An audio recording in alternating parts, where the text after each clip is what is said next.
My name's Ely Delaney, and I have the honor of meeting some pretty cool people. These are the entrepreneurs, the artists, the creatives, the game changers that are making a positive impact in the people that they meet. And I'm a firm believer that the people that you meet can get you anywhere you want to go. And this show is my way of sharing them with you. It's my way of also helping you meet cool people. Welcome back again, guys, for another episode of Meet Cool People. And today I have a really awesome friend of mine, the amazing Steve Gamlin. He is the Motivational Firewood Guy. He teaches positivity, visualization, humor, and blends it all together to help his clients get the desired outcomes of not just the why, but the action plans to actually achieve them. And he and I had the cool conversation of meeting at the $1 Million Mastermind in 2021. That's when I actually brought him, or actually we met. We actually just literally sat down and had lunch together, just randomly talking, and hit it off. Had a great friendship. And what I'm going to do is I'm going to let him do a little bit more of his own introduction. So let me go ahead and bring you in, Steve. How you Hey doing, my there, Eli. friend?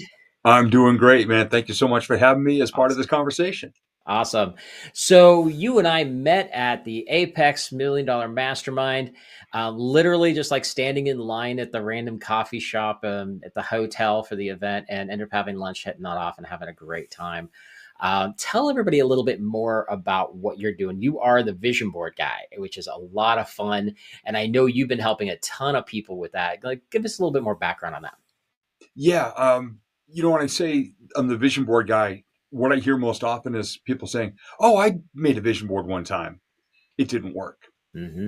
And I just laugh because I know I've heard it before. I go, "Let me guess. You went to an event that the marketing basically said, "Hey, we're going to have wine, cheese, crackers, scissors, glitter, glue sticks, magazines, poster boards. We're going to make a vision board and manifest." They're like, "Yeah." Like, you probably paid maybe $25 for it. He goes, yeah. So here's the problem. You've got resolutions and you've got legit goals. You've got vision board parties and you got vision boards. That mindset is not establishing any roots. And the way I work and the way I teach people and coach people is to dig the diggest roots we can when we're starting out, so that as you continue to grow, as life happens, as things get thrown in your path. So the conversations that I have with regard to visualization are probably deeper than most other people out there.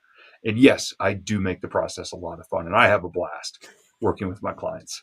Yeah, and I know you do. I've met I know several people, specifically through Apex, that are touting when they've worked with you how the results that they've gotten with you, which has been a lot of fun, and you've really helped them achieve their goals. I know, like Lori got her book done working with you, and I mean that's the one right off the top of my head because it was such a Yeah, cool thing to see her launch that. yeah. So, how did you get started in getting as the vision board guy? How did you get into that role? Oh, it's the best thing I ever could have done. I completely dismantled and destroyed my entire life 21 years ago. All right, give us a little bit more about that one. Yeah, when I was 11 years old, I wanted to be four things in life: a radio DJ, an author of my own books, a stand up comedian, and a teacher of people, but I didn't want to be in a classroom. And when I was 24 years old, I got into the radio industry at the urging of a friend who believed in me more than I did at the time. And I worked about 15 years worth of hours in 10.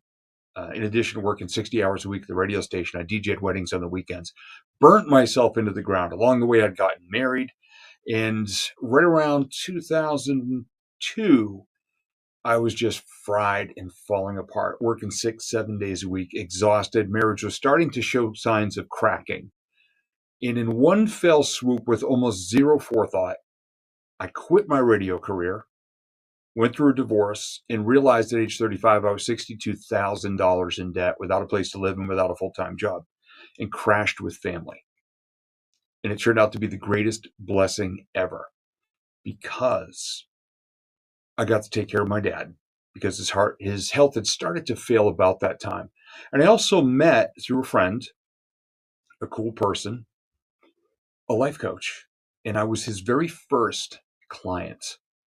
And he started asking me questions, especially after a day I spent an hour hitting golf balls in a thunderstorm, daring the lightning to hit me.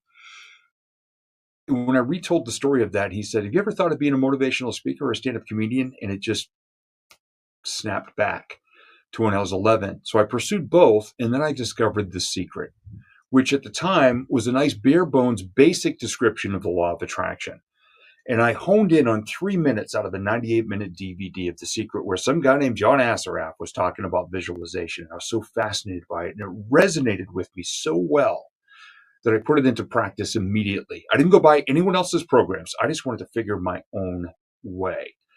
And the first couple of boards I made were really bad. It was all material stuff. And then I started to dig into 8 major areas of life and just started taking these little bits and little steps. And when I started to create a lot of success in my life, other people suddenly realized, hey, my life sucks. Hey, Steve, can you teach me how you put your life back together? That's literally how I became the vision board guy. I just started teaching more people. And thank God I took notes for those first 7 years of putting my life back together. That is awesome. I love it. And, there's so many people. It's kind of funny. The Secret came up in a conversation just recently. And it's been long enough now since that first came out that there's actually people who don't know what it is now, which is really Yeah. kind of funny. But yeah, I mean, John's got some amazing stuff, and I can totally see how that starts. And you talked about something, and I'm going to give you an opportunity to kind of teach for just a minute here. Mhm. Let's go ahead and kind of break down a little bit of those 8 areas that you talked about, because that's one of the things that a lot of times I know from both law of attraction stuff and vision board stuff that it's very generic and where those parts and pieces come into play. I would love for you to share a little bit about each of the areas, and we'll just kind of briefly, like 1 or 2, 1 minute about each one or something like that. Just real Mhm. so people get an idea of what those 8 areas really are, because I think that this takes what you do to that next level where people can actually get it and understand it. Yeah. And to preface the 8 areas, what do you and I see and hear most often when we tell people, you need to maybe create a vision board? It might help you. The board we see: Lamborghini, yacht, mansion, private jet, helicopter, big honking gold watch, and a bank vault full of gold bars. It's like, okay, here's a easier way to do that. Get a pen and paper and write, Dear Santa Claus. For me, there's nothing wrong with money and material wealth, but what I feel most people fail at or don't even understand, they're ignorant of this, is according to the way I teach it, which is using a standard life wheel. There are 8 major areas of life. What most people are not aware of is they're working together 24/7. So wouldn't it be a really good idea to have some input, even just for 1 year at a time, to set a goal in each of the categories? And they are your physical health, your emotional well-being, your relationships, the core values that guide everything you do, thoughts, words, and actions, your faith and spirituality. If that's an important part of your life, kind of like the core values, it guides you. The source of it just comes from a different direction. Your connection to the world in a real way. And look what happened over the past few years with COVID, with isolation and depression and anxiety and addiction, and just people really feeling disconnected and adrift. And then you have your career and your money. Now, when you think about it this way, say, for example, you want to take better care of yourself. So you devote some energy to your physical health. You eat better. You consume more healthy things. You get enough sleep at night. You exercise.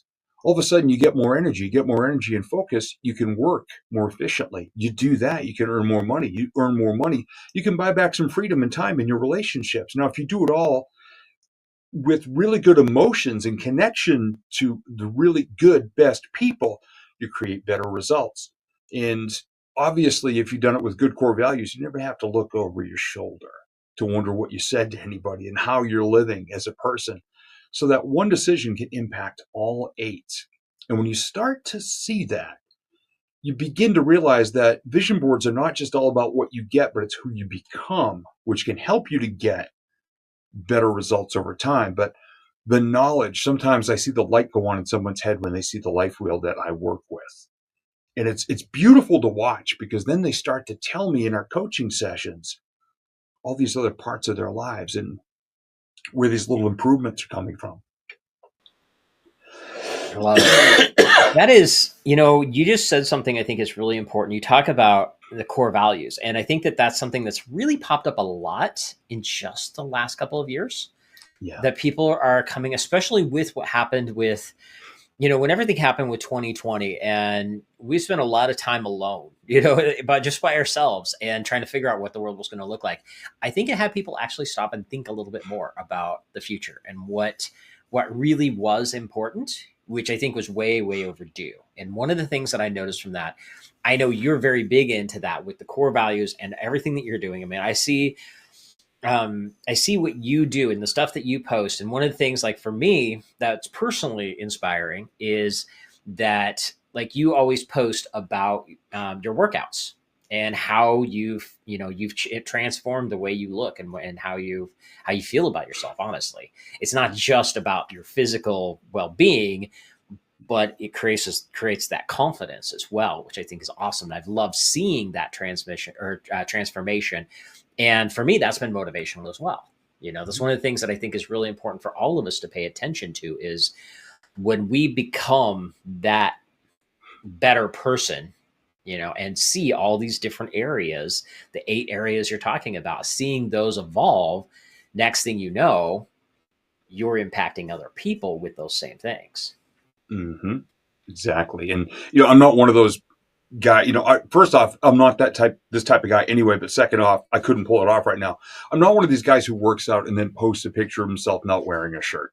And Yeah. hey, all the No. greatness in the world Yeah. to the people who can and are willing to do that, because I know they're very proud of their progress and wherever they came from. And I have no problem with people doing that. I'm not one of those guys. My co-star in my workouts is actually a spider who lives in our garage. Mm-hmm. Yeah. And even the neighbors' kids came over and said, "Where's Dave?" I Yep. said, "Dave." They go, "The spider." I'm like, "Oh my gosh, that's right. Your mom follows me on social media." And they said, "He exercises with you." I said, "Yeah, Dave's on the wall somewhere every day, and I just got to find him and know where he is, or I don't let him jump on me." But it's those little things that become part of the workouts. It's not just grind, grind, grind. It's this whole experience Right. that I've created. That's what people say has brought them the most joy and inspiration. I'm a regular, everyday guy Yeah. who wasn't happy at 247 pounds 2.5 years ago, who wasn't happy draining a bottle of 94 proof rum a week, Yeah. who wasn't happy, coping with depression and anxiety sometimes, which I have dealt with in the past. So when I started exercising, not only did the weight go down, but the confidence went up. Mm-hmm. And as rooster haired and gross as I may look in the morning, those are the pictures I love posting online because, hey, we're in the mud, people. Yeah. I'm not here to look glamorous. I'm here to show that you can hardwire some habits in your life as well. If I can do it, believe me. I'm undiagnosed, but I guarantee ADHD. And until 2 days ago, I drank a bottle of 5-Hour Energy every day for the past 16 years. And I just Wow. kicked that habit as well. Yeah. Congratulations. That's awesome.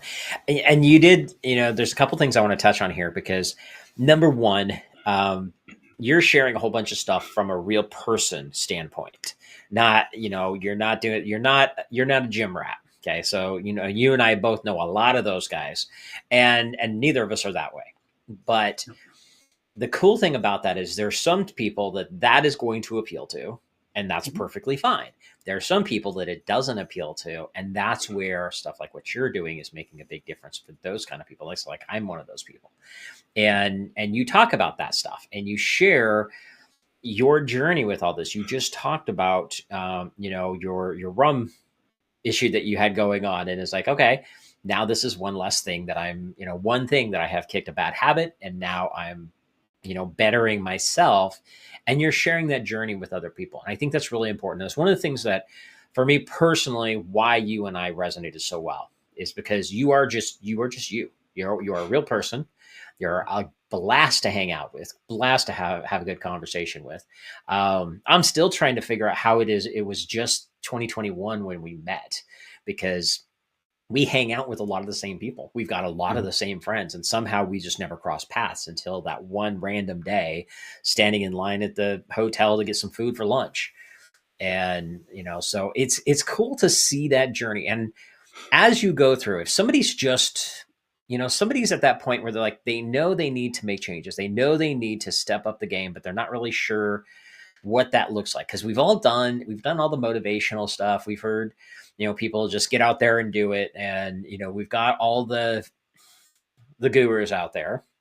Yep. But you have a very unique way of doing it with your 8 areas. And if somebody's just starting out, what's the first step that you would suggest for them to kind of dive into? Simplify it down, because things are too complicated in the world. How do we make it super easy for somebody to just get started? Yeah. The first thing, grab a pen and paper, go somewhere quiet, turn off all things electronic, anything that could possibly distract you. Don't be typing them into your phone, because the damn thing's going to keep buzzing and vibrating and you're going to get so sidetracked. Even if you just think of one area of your life, say it's just your health, that you're concerned, you want to improve your health. Think of exactly the weight you want to see on your scale. Think of the words you would use to describe yourself in the state, even just 1 year from now, how you would like to see that person in the reflection in your mirror. And where I go with this is I ask people, what do your goals look like, feel like, sound like, smell like, taste like? Hit every sense. What we're doing is we're Frankensteining together this deeply rooted, remember, going back to the roots, deeply rooted description of your future self. And then start to think, because some people say, well, what do you mean smell? I'm like, well, you want to be all sweaty from working out? That's a smell. It's not a pleasant one sometimes, but it's a smell of accomplishment. And they're like, well, okay, yeah, when I get a good sweat on, yeah, I feel good. Awesome. You got that. And then you got, okay, what are some of the healthier foods you want to eat? Or maybe you like to cook and bake at home, which my wife Tina and I love to do. So you start thinking of all these things when you close your eyes, when you see that ultimate version of yourself. And what's the first step? Maybe you go look up some recipes online. Maybe you reach out to somebody you know who's a trainer or is in really good shape and say, hey, look, I'm just getting started at this. What are your top 3 suggestions? And just have these conversations with people.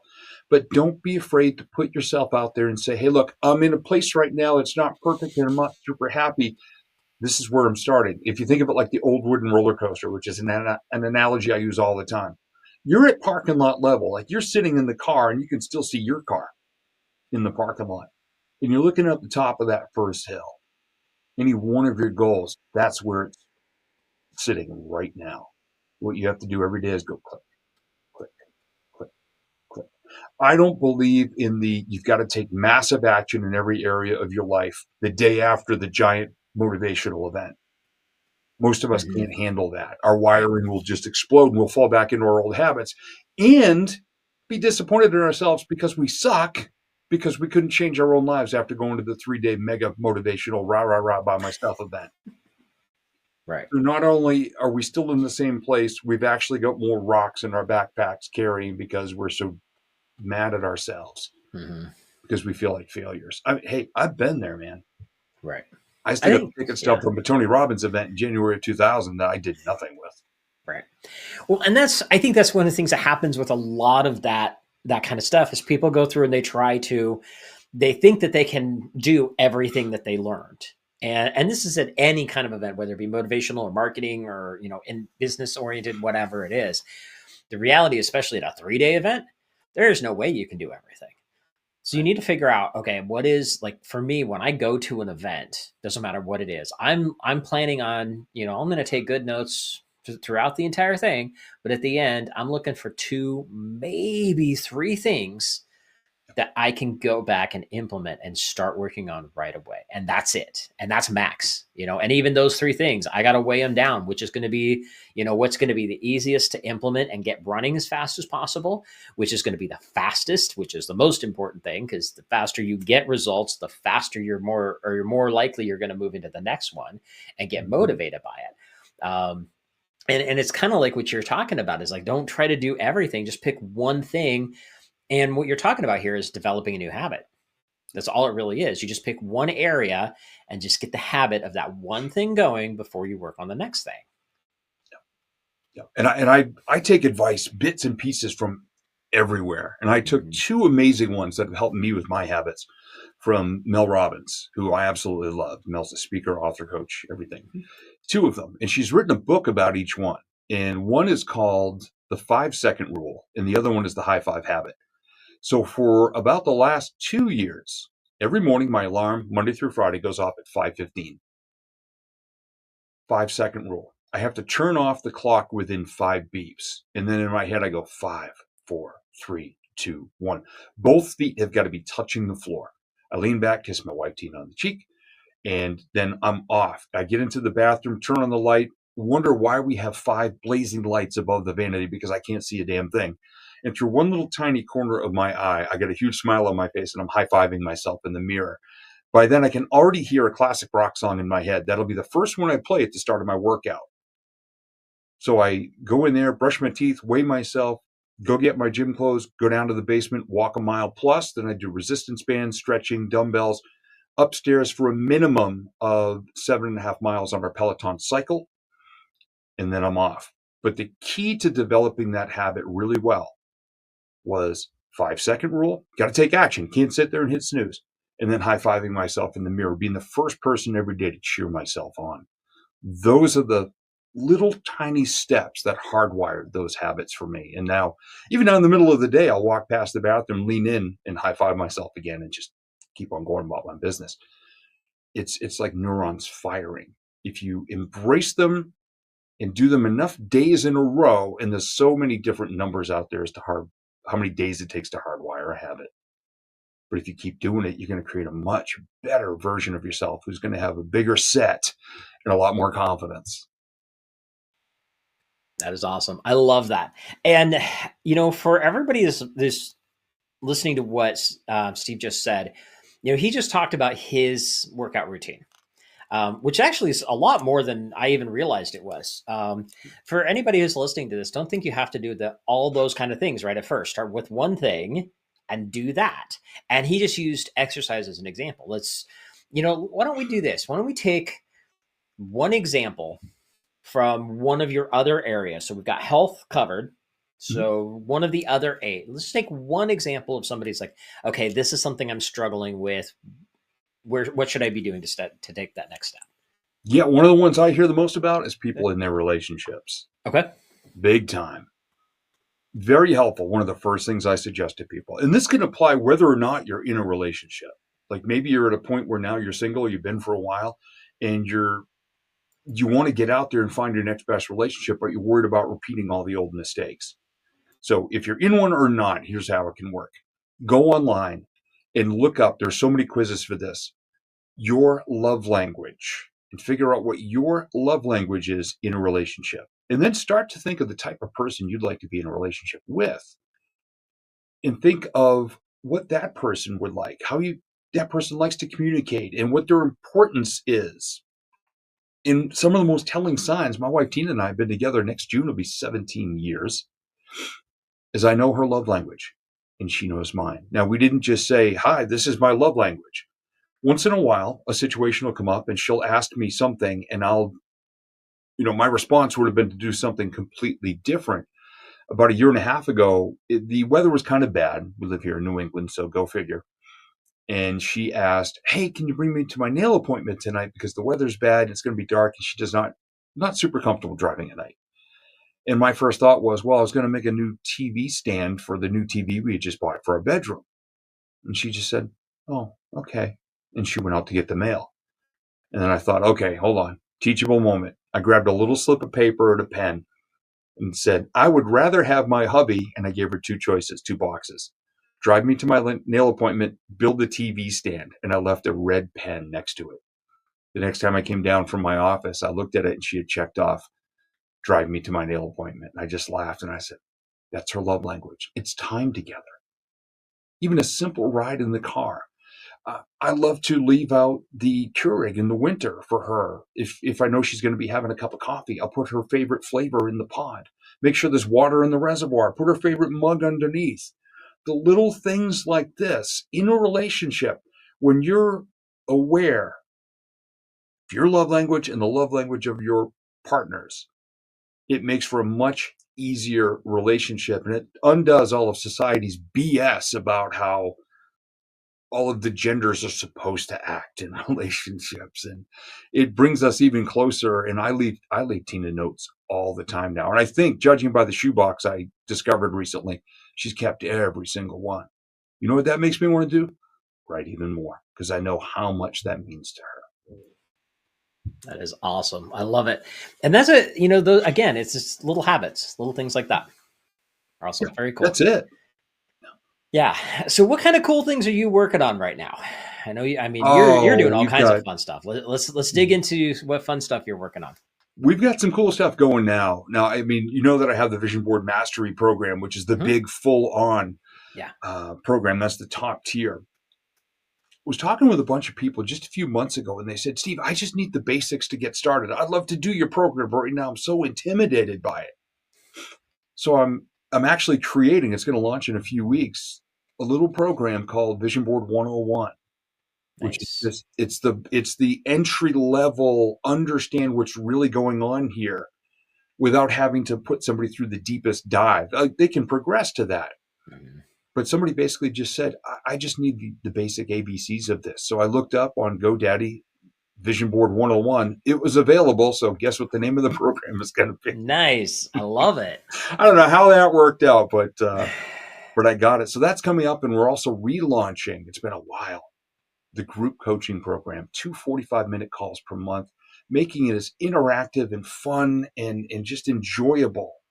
And my personal mantra, my hashtag for next year is 1,000 people pay and stay in that program. And that's my goal for that, to not just drop knowledge a couple times a month, but to build a community that is so vibrant that they're throwing me all of their questions. And that's the content. It's all going to be member driven as far as what they might be struggling with or challenged by. And that's what I really want to create. I'm so looking forward to that. It's been a couple of years since the coaching program got retired after the loss of my mentor, Lonnie Robinson, who had created the whole foundation for it. And then when I lost him, we lost all that too. And I didn't put it back together. It didn't feel right until very recently, working with a new team.